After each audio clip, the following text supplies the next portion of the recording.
আল্লাহ রব্বুল আলমিনের মেহরবানি, আল্লাহ তাআলা আল্লাহর নৈকট্য অর্জনের জন্য, আল্লাহর বান্দাদের জন্য অনেক রাস্তা খুলে দিয়েছে। কিভাবে বান্দা আল্লাহর নৈকট্য অর্জন করতে পারে,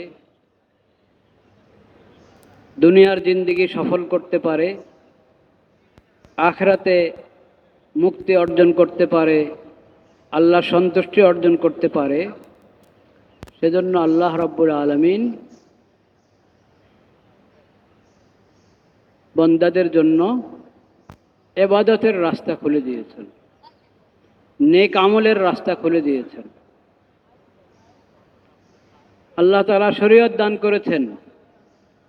এই শরীয়তের মধ্যে করণীয় বর্জনীয়, কি করতে হবে কি ছাড়তে হবে, যাবতীয় বিবরণ বিস্তারিতভাবে দিয়ে দিয়েছেন।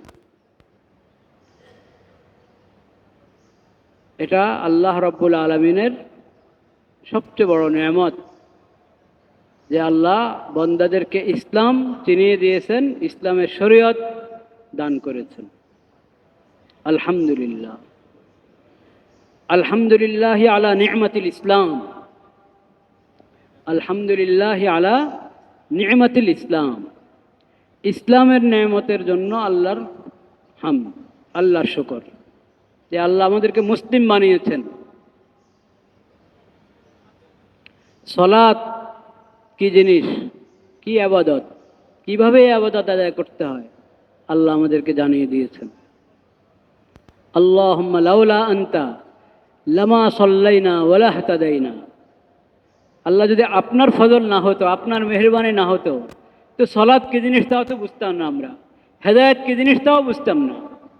আপনি হেদায়েত দান করেছেন, হেদায়েতের রাস্তা দেখিয়ে দিয়েছেন,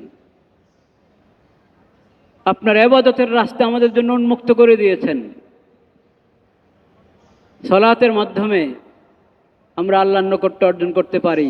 সেই সালাত কিভাবে আদায় করতে হবে নবী করিম সাল্লাল্লাহু আলাইহি ওয়াসাল্লামের মাধ্যমে ওটা শিখিয়ে দিয়েছেন।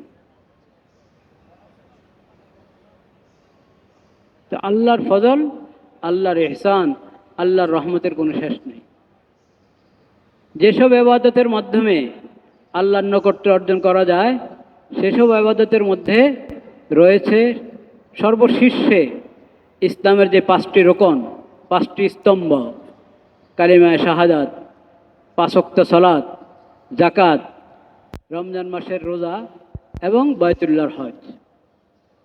বাইতুল্লাহর